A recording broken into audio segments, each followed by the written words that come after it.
Olá, meus queridos irmãos, nós estamos aqui para dar início à leitura do livro de 2 Coríntios. Que maravilha! Nós estamos já há mais de 30 dias lendo a palavra de Deus todos os dias. E que bênção tem sido, pelo menos na minha vida, na minha casa, na minha família. E eu te convido a permanecer e chegar até o fim. Vamos lá. Lembre que a palavra de Deus diz que a coroa da vitória e as recompensas, elas são dadas para quem chega até o fim. Vamos lá? Segunda carta de Paulo aos Coríntios, capítulo 1. Eu, Paulo, apóstolo de Cristo Jesus, pela vontade de Deus, escrevo junto com o nosso irmão Timóteo esta carta à Igreja de Deus, que está na cidade de Corinto, e também a todo o povo de Deus espalhado por toda a província de Acaia. Que a graça e a paz de Deus, o nosso Pai e do nosso Senhor Jesus Cristo estejam com vocês. Louvado seja o Deus e Pai do nosso Senhor Jesus Cristo, o Pai bondoso, o Deus de quem todos recebem ajuda. Ele nos auxilia em todas as nossas aflições, para podermos ajudar os que têm as mesmas aflições que nós temos. E nós damos aos outros a mesma ajuda que recebemos de Deus, porque assim como tomamos parte nos muitos sofrimentos de Cristo, assim também por meio dele participamos da sua grande ajuda. Se sofremos, é para que vocês recebam ajuda e salvação. Se somos ajudados, então vocês também são e recebem forças para suportar com paciência os mesmos sofrimentos que nós suportamos. Desse modo, a esperança que temos em vocês está firme, pois sabemos que, assim como vocês tomam parte nos nossos sofrimentos, assim também recebem a ajuda que Deus dá. Irmãos, queremos que saibam das aflições pelas quais passamos na província da Ásia. Os sofrimentos que suportamos foram tão grandes e tão duros que já não tínhamos mais esperança de escapar de lá com vida. Nós nos sentíamos como condenados à morte. Mas isso aconteceu para que aprendêssemos a confiar não em nós mesmos e sim em Deus, que ressuscita os mortos. Ele nos salvou e continuará a nos salvar desses terríveis perigos de morte. Sim, nós temos posto nele a nossa esperança, na certeza de que ele continuará a nos salvar, enquanto vocês nos ajudam orando por nós. Assim, Deus responderá às muitas orações feitas em nosso favor e nos abençoará, e muitos lhe agradecerão as bênçãos que ele nos dará. É disto que temos orgulho. A nossa consciência nos afirma que a nossa maneira de viver no mundo, e especialmente em relação a vocês, tem sido dirigida pela franqueza e sinceridade que Deus nos dá e também pelo poder da sua graça e não pela sabedoria humana. Pois escrevemos a vocês somente o que vocês podem ler e entender. Agora vocês nos entendem só em parte, mas espero que cheguem a nos compreender completamente, para que no dia do nosso Senhor Jesus vocês tenham orgulho de nós como nós temos de vocês. Eu estava tão certo de tudo isso que no início fiz planos para ir visitar vocês, a fim de que vocês pudessem ser abençoados mais uma vez. De fato, eu estava pensando em visitá-los na minha ida para a província da Macedônia e também na volta, a fim de conseguir ajuda para a minha viagem à Judéia. Será que fui irresponsável quando resolvi fazer isso? Será que ao fazer os meus planos penso somente nos meus próprios interesses e por isso digo sim, sim e não, não ao mesmo tempo? Em nome de Deus, que é verdadeiro, o que prometi a vocês não foi um sim e um não ao mesmo tempo. Pois Jesus Cristo, Filho de Deus, que foi anunciado entre vocês por Silas, por Timóteo e por mim mesmo, não é sim e não ao mesmo tempo. Pelo contrário, ele é o sim de Deus, porque é o sim de todas as promessas de Deus. Por isso dizemos amém por meio de Jesus Cristo, para a glória de Deus. Pois é o próprio Deus que nos dá a nós e a vocês a certeza de que estamos unidos com Cristo. E foi Deus quem nos separou para si mesmo. Como dono, ele pôs a sua marca em nós e colocou no nosso coração o Espírito Santo, que é a garantia das coisas que ele guarda para nós. Eu chamo Deus como minha testemunha. Ele conhece o meu coração, a fim de evitar aborrecimentos para vocês. Resolvi não ir até Corinto. Não estamos querendo mandar na sua fé, pois vocês estão firmes na fé. Pelo contrário, queremos trabalhar com vocês para que vocês sejam mais felizes ainda. Portanto, para não entristecê-los de novo, eu resolvi não ir ver vocês. Pois, se eu entristeço vocês, então quem vai me alegrar?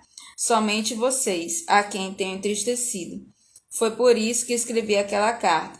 O motivo foi que eu não queria ir e ser entristecido pelas próprias pessoas que deveriam me alegrar, pois eu tenho a certeza de que quando estou feliz, vocês todos também estão. Eu escrevi aquela carta muito preocupada e triste, derramando muitas lágrimas. Porém, não escrevi para fazer com que vocês ficassem tristes, mas para que soubessem do grande amor que tenho por todos vocês. Mas se alguém fez com que alguma pessoa ficasse triste, não fez isso a mim, mas sim a vocês, ou pelo menos a alguns de vocês. Escreva assim para não ser muito duro com esse homem. Basta o castigo que a maioria já deu a ele.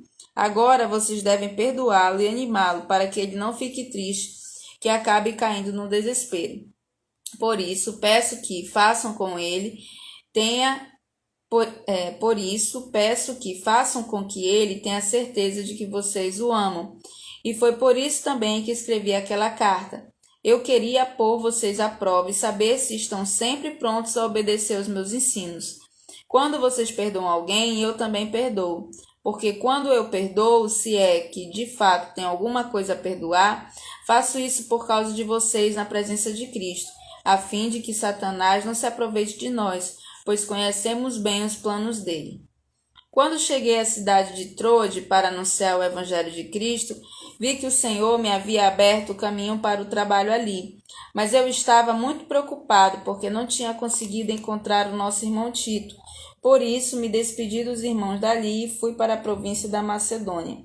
Mas dou graças a Deus porque, unidos com Cristo, somos sempre conduzidos por Deus como prisioneiros no desfile de vitória de Cristo.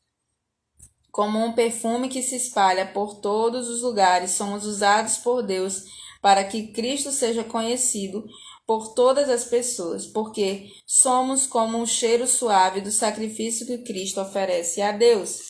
Cheiro que se espalha entre os que estão sendo salvos e os que estão se perdendo. Para os que estão se perdendo é um mau cheiro que mata, mas para os que estão sendo salvos é um perfume muito agradável que dá vida. Então, quem é capaz de realizar um trabalho como esse? Nós não somos como muitas pessoas que entregam a mensagem de Deus como se estivessem fazendo um negócio qualquer.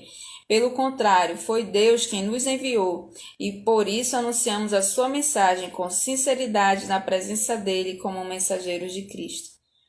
2 Coríntios 3. Quando dizemos isso, será que estamos começando a nos elogiar a nós mesmos? Por acaso, como acontece com alguns, nós precisamos entregar cartas de recomendações para vocês ou pedi-las a vocês?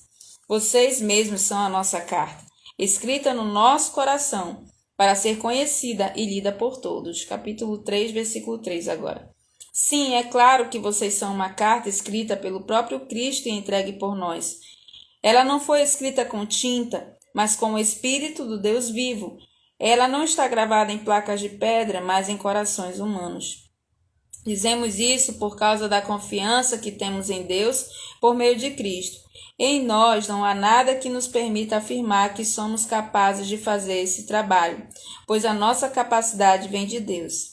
É Ele quem nos torna capazes de servir a nova aliança, que tem como base não a lei escrita, mas o Espírito de Deus. A lei escrita mata, mas o Espírito de Deus dá a vida. Quando a lei que traz a morte foi gravada em placas de pedra, a glória de Deus apareceu e o rosto de Moisés ficou brilhando. O brilho do seu rosto já estava desaparecendo quando ele entregou as placas ao povo de Israel. Mas mesmo assim, esse brilho era tão forte que os israelitas não podiam fixar os olhos em Moisés. Se o domínio da lei veio com tanta glória, quanto maior ainda é a glória que acompanha o domínio do Espírito de Deus. A lei que condena as pessoas teve glória, porém muito mais glória tem o Espírito que traz a salvação. Pois a glória, que antes era tão grande, não é mais nada por causa da glória de agora, que é muito maior. De modo que se houve glória naquilo que durou somente um pouco de tempo, muito mais glória tem aquilo que dura para sempre. E porque temos essa esperança, agimos com toda a confiança. Nós não fazemos como Moisés, que cobriu o rosto com um véu, para que os israelitas não pudessem ver que o seu brilho estava desaparecendo. Mas eles não queriam compreender, e até hoje, quando eles leem os livros da Antiga Aliança, a mente deles está coberta com o mesmo véu. E esse véu só é tirado quando a pessoa se une com Cristo. Mesmo agora, quando eles leem a lei de Moisés, o véu ainda cobre a mente deles. Mas o véu pode ser tirado, como diz as Escrituras Sagradas. O véu de Moisés foi tirado quando ele se voltou para o Senhor. Aqui a palavra Senhor quer dizer o Espírito. E onde o Espírito do Senhor está presente, aí existe liberdade. Portanto, todos nós, com o rosto descoberto, refletimos a glória que vem do Senhor. Essa glória vai ficando cada vez mais brilhante e vai nos tornando cada vez mais parecidos com o Senhor, que é o Espírito. 2 Coríntios capítulo 4. Deus, na sua misericórdia, nos deu essa tarefa, e é por isso que nunca ficamos desanimados. Nós rejeitamos tudo que é feito escondido e tudo que é vergonhoso. Não agimos de má fé, nem falsificamos a mensagem de Deus. Pelo contrário, agimos sempre abertamente, de acordo com a verdade, e assim as pessoas têm uma boa impressão de nós que vivemos na presença de Deus. Porque se o evangelho que anunciamos está escondido somente para os que estão se perdendo. Eles não podem crer, pois o Deus deste mundo conservou a mente deles na escuridão. Ele não deixa ver a luz que brilha sobre eles, a luz que vem da boa notícia a respeito da glória de Cristo, o qual nos mostra como Deus realmente é. Pois nós não anunciamos a nós mesmos, nós anunciamos Jesus Cristo como o Senhor e a nós como servos de vocês, por causa de Jesus. O Deus que disse que da escuridão brilha a luz, é o mesmo que fez a luz brilhar no nosso coração. E isso para nos trazer a luz do conhecimento da glória de Deus que brilha no rosto de Jesus Cristo. Porém, nós que temos esse tesouro espiritual somos como potes de barro, para que fique claro que o poder supremo pertence a Deus e não a nós. Muitas vezes ficamos aflitos, mas não somos derrotados. Algumas vezes ficamos em dúvida, mas nunca ficamos desesperados.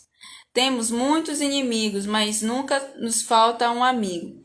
Às vezes somos gravemente feridos, mas não somos destruídos. Levamos sempre no nosso corpo mortal a morte de Deus, para que também a vida dele seja vista no nosso corpo.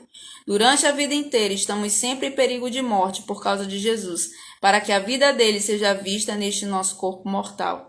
De modo que a morte está agindo em nós e a vida está agindo em vocês. As Escrituras Sagradas dizem: eu criei e por isso falei. Pois assim, nós que temos a mesma fé em Deus também falamos porque cremos. Pois sabemos que Deus, que ressuscitou o Senhor Jesus, também nos ressuscitará com ele e nos levará junto com vocês até a presença dele. Tudo isso aconteceu para o bem de vocês, a fim de que a graça de Deus alcance um número cada vez maior de pessoas, e estas façam mais orações de agradecimento para a glória de Deus.